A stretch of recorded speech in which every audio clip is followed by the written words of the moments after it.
रामनगर में आकाश अपनी पत्नी के साथ रहता था।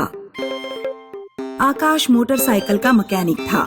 नहा धोकर आकाश मोटरसाइकिल की पूजा करता। उसके बाद वो अपनी दुकान पर निकलता। शाम को थोड़ा जल्दी आ जाना, एक ही डायन मूवी देखने चलेंगे। ठीक है। आकाश की दुकान पर पहुंचते ही लोग दुकान पर आ जाते। आकाश बेटा, जरा मोटरसाइकिल देख लेना। कल जब बीबी को पीछे बैठाकर घर लाया था, उसके बाद से बंद पड़ी है। लगता है आपकी बीवी का वजन कुछ ज्यादा है। इंजन पर जरूरत से ज्यादा दबाव पड़ गया। अभी ठीक करता हूँ। आकाश की दुकान के सामने दीपक नाम के लड़के की एक घड़ी मैकेनिक की दुकान थी। दीपक बड़ा परेशान रहता था क्योंकि उसकी दुकान पर ग्राहकों की संख्या दिनों दिन गिरती जा रही थी। जब से ये मोबाइल फोन आए हैं, तब से घड़ी पहनने वालों की संख्या दिनों दिन घटती जा रही है। मेरी बिक्री लगभग ना के बराबर हो गई है। गरीबी के कारण मेरी पत्नी भी मेरा सम्मान नहीं करती। बेहतर होगा कि मैं ये दुनिया ही छोड़ दूं। दीपक जंगल की दलदल में कूदकर आत्महत्या करने जाता है। रास्ते में उसका पैर जमीन में धसी किसी चीज से टकराया। दीपक सोचता है कि ये क्या है। वो थोड़ी खुदाई करता है तो जमीन के अंदर से एक बड़ी सी मशीन निकलती है। मशीन के साथ एक किताब भी थी। Time machine? क्या ये सचमुच टाइम मशीन है? मतलब मैं इससे बीते हुए कल में जा सकता हूँ और भविष्य में भी। मैंने किताब में पढ़ा है कि पहले के राजा महाराजाओं के महलों में बहुत सोना चांदी हुआ करता था। अगर मैं इस टाइम मशीन से उस समय में जाकर कुछ सोना चुरा लाऊं, तो मैं एक ही झटके में अमीर हो सकता हूं। लेकिन अकेले जाना ठीक नहीं। उस सामने वाले मैकेनिक आकाश को अपने साथ ले जाता हूं। उसके पास मोटरसाइकिल भी है, सोना चुराकर भागने में काम आएगी। दीपक आकाश के पास जाता है और सारी बात बताता है। टाइम मशीन जैसी चीज के बारे में मैंने तो कभी नहीं सुना। तो चलकर खुद ही देख लो, कहीं हम किसी मुसीबत में तो नहीं पड़ जाएंगे। अरे ज्यादा मत सोचो। ऐसे कब तक ये मोटरसाइकिल संभालते रहोगे? वहां से हम ढेर सारा सोना लेकर लौटेंगे और अपनी पत्नियों को खुश कर देंगे। दीपक टाइम मशीन में टाइम सेट करता है। जैसे ही दोनों मशीन के अंदर घुसते हैं, जंगल में पहुंच जाते हैं। आदिवासी भाला लेकर उनके पीछे पड़ जाते हैं। भागो यहाँ से जल्दी! दोनों टाइम मशीन के बाहर आ जाते हैं। लगता है गलती से गलत टाइमिंग में पहुंच गए। दीपक दोबारा टाइम मशीन में टाइम सेट करता है। दोनों फिर मशीन के अंदर घुसते हैं और डायनासोर काल में पहुंच जाते हैं। डायनासोर उनके पीछे पड़ जाते हैं। भागो भागो जल्दी! दीपक तीसरी बार टाइम सेट करता है, तब वे लोग सही समय में पहुंचते हैं। इस बार ठीक है। लगता है हम किसी गांव में पहुंचे।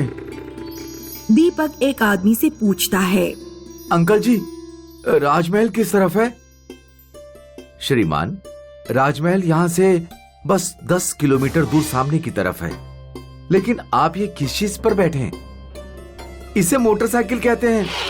जैसे आपके यहाँ घोड़े पर बैठकर लोग यहाँ वहाँ जाते हैं, ऐसे ही आज से 500 साल आगे की दुनिया में लोग मोटरसाइकिल पर बैठकर यहाँ वहाँ जाते हैं।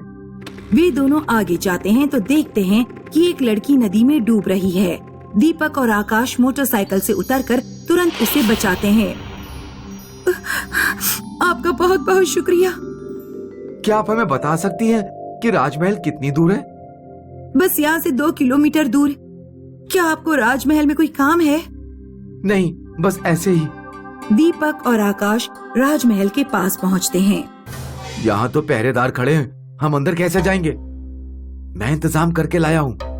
दीपक और आकाश चुपके से दोनों पहरेदारों के पीछे जाते हैं और उनके मुंह पर नशीली दवा का रुमाल लगाकर उन्हें बेहोश कर देते हैं और सैनिकों के कपड़े पहन लेते हैं।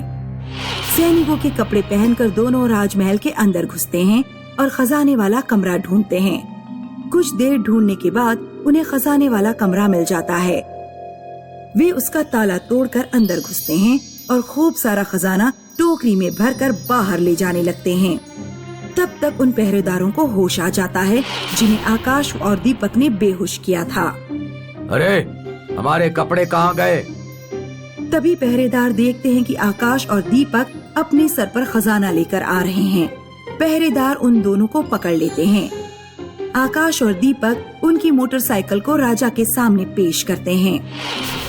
अच्छा, तो तुम लोग 500 साल बाद की दुनिया से हमारे यहाँ सोना लूटने आए हो। सैनिकों, इनकी मोटरसाइकिल यंत्र को तोड़ दो और इन्हें जेल में डाल दो। सुबह होते ही इन्हें फांसी पर चढ़ा देना। आकाश और दीपक को उनकी टूटी हुई मोटरसाइकिल सहित जेल में डाल दिया जाता है। ये सब तुम्हारी लालच की वजह से हुआ है। मेरी लाइफ अच्छी तरह चल रही थी, मैं अपनी पत्नी के साथ खुश था, तुम मुझे यहाँ ले आए। देखो, अब लड़ने का कोई फायदा नहीं है, हमें यहाँ से निकलने के बारे में सोचना होगा। अब हम कुछ नहीं कर पाएंगे, सुबह होते ही हमें फांसी पर चढ़ा देंगे। तभी उन दोनों को वही लड़की दिखाई पड़ती है जिसको उन्होंने डूबने से बचाया था। तुम दोनों यहाँ जेल में? दीपक लड़की को सारी बात बताता है। मैं यहाँ खाना बनाने का काम करती हूँ। तुम लोगों ने मेरी जान बचाई थी, इसके बदले मैं तुम्हारी जान बचाऊंगी, लेकिन तुम्हें सोना नहीं ले जाने दूंगी। तुम हमारे राज्य में चोरी नहीं कर सकते। लड़की खाने में नशीला पदार्थ मिला देती है और सारे सैनिक बेहोश हो जाते हैं। आकाश फटाफट मोटरसाइकिल ठीक कर लेता है। लड़की जेल का ताला खोल देती है। आकाश और दीपक तेज स्पीड में मोटरसाइकिल दौड़ाकर टाइम मशीन तक पहुंचते हैं और जल्दी से टाइम मशीन में घुसकर अपने समय में वापस लौट आते हैं। मुझे माफ कर देना, अपने लालच के चक्कर में मैंने तुम्हारी जान खतरे में डाल दी।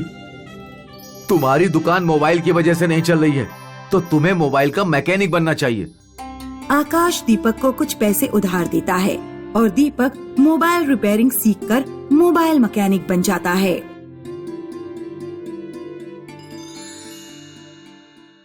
सोना देने वाली प्रेस। सुरभि के माता पिता की बचपन में ही मृत्यु हो जाने के कारण सुरभि के चाचा चाची को उसे पालना पड़ा। सुरभि की चाची सुरभि को अपने ऊपर बोझ मानती थी। एक तो हमारे घर भी लड़की हुई, ऊपर से तुम्हारे भाई अपनी लड़की हमारे ऊपर छोड़कर चले गए। तुम्हारा काम धंधा तो वैसे भी ठीक नहीं चलता। अब हम दो लड़कियों की शादी कैसे करेंगे? समय आने पर सभी लड़कियों की शादी हो जाती। कल मैं सुरभि और दीपिका दोनों के लिए लड़का ढूंढने जाऊंगा। सुरभि के लिए कोई गरीब घर का लड़का ढूंढना और हमारी बेटी दीपिका के लिए कोई अमीर घर का अच्छा लड़का। समझ गए? दीपिका पूरे दिन पड़ी पड़ी सोती रहती, सोकर उठती तो खाती और रोजाना नई नई डिमांड करती। माँ, मुझे अपने लिए लिपस्टिक, पाउडर, चप्पलें और भी ढेर सारा सामान लाना है। 5000 रुपए दो ना। दूसरी तरफ सुरभि घर का सारा काम करती और कोई भी डिमांड नहीं करती। चाची जी, कपड़े प्रेस हो गए और खाना भी बन गया है, खा लीजिए। दीपिका, तुम भी खाना खा लो। मैं अभी बाहर से आई हूँ, मेरे पैर गंदे हो गए हैं, पानी लाकर मेरे पैर धो दे। मैं अभी तुम्हारे पैर नहीं धो सकती क्योंकि मैं खाना परोसने जा रही हूँ। क्या क्या कहा? तू मेरे पैर नहीं धो सकती? अभी लाते मार मार कर तेरा मुंह सुजा दूंगी। तभी सुरभि के चाचा वहाँ आ जाते हैं। दीपिका, अपनी बहन से इस तरह बात करते हैं क्या? तुमने यही तमीज सीखी है? आप क्यों उसे डांट रहे हैं? उसने क्या असलियत में लात मार दी? सुरभि, जा चाचा के लिए पानी लेकर आ और उसके बाद अलमारी में रखे पुराने कपड़े भी प्रेस कर देना। सुरभि चली जाती है तो चाची चाचा से कहती है, कोई लड़का मिला या नहीं? हाँ, 2 लड़के मिले हैं, एक अमीर घर का है और दूसरा बहुत गरीब। चाची और चाचा अपनी बेटी दीपिका की शादी अमीर घर के लड़के से कर देते हैं और सुरभि की शादी गरीब लड़के से हो जाती है। सुरभि का पति दिहाड़ी मजदूर था। जिस दिन उसे काम नहीं मिलता उस दिन उनके घर चूल्हा भी नहीं जल पाता। लगता है मुझे भी काम करना चाहिए। अगर हम दोनों काम करेंगे तो शायद हमारे घर का खर्चा आसानी से चल जाए। लेकिन तुम क्या काम करोगी? मैं कपड़े प्रेस करूंगी। चाची भी मुझसे कपड़े प्रेस करवाती थी। सुरभि ने कबाड़ी वाले से एक पुरानी प्रेस खरीदी और कपड़े प्रेस करने शुरू कर दिए। वह गांव के बड़े घरों से कपड़े लाती, उन्हें प्रेस करती और वापस घर पहुंचा कर आती। एक दिन एक बूढ़ी औरत सुरभि के गांव से गुजर रही थी। अचानक तेज बारिश शुरू हो गई और बूढ़ी अम्मा के सारे कपड़े भीग गए। अरे राम रे, सारे कपड़े भीग गए। मुझे तो अभी बहुत लंबा सफर तय करना है। गीले कपड़े पहने रही तो बीमार पड़ जाऊंगी। बूढ़ी अम्मा ने सुरभि के गेट पर कपड़े प्रेस कराने का बोर्ड लगा देखा। वह घर के अंदर गई। बेटी, मेरे कपड़े भीग गए हैं और मुझे जरा जल्दी निकलना है। क्या तुम मेरे कपड़े सुखा दोगी? हाँ अम्मा, आप कुछ देर के लिए मेरी साड़ी पहन लीजिए और अपनी साड़ी मुझे उतार कर दे दीजिए। मैं अभी सुखा देती हूँ। सुरभि कुछ ही मिनट में प्रेस से बूढ़ी औरत की साड़ी सुखा देती है।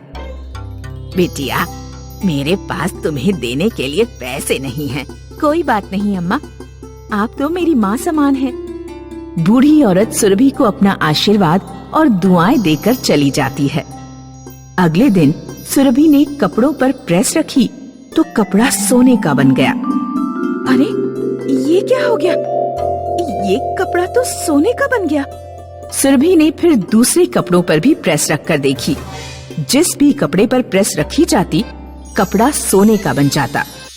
अजी सुनिए, देखिए ये क्या हो रहा है। लगता है कल जो बूढ़ी अम्मा हमारे घर आई थी, ये सब उन्हीं के आशीर्वाद से हो रहा है। सुरभि और सुरभि का पति सोना देने वाली प्रेस से जल्द ही अमीर हो जाते हैं।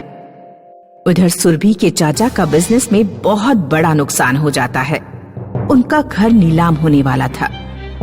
चाचा जब अपनी सगी बेटी दीपिका के घर से मदद मांगने जाते हैं तो दीपिका के पति ने मदद करने से इनकार कर दिया।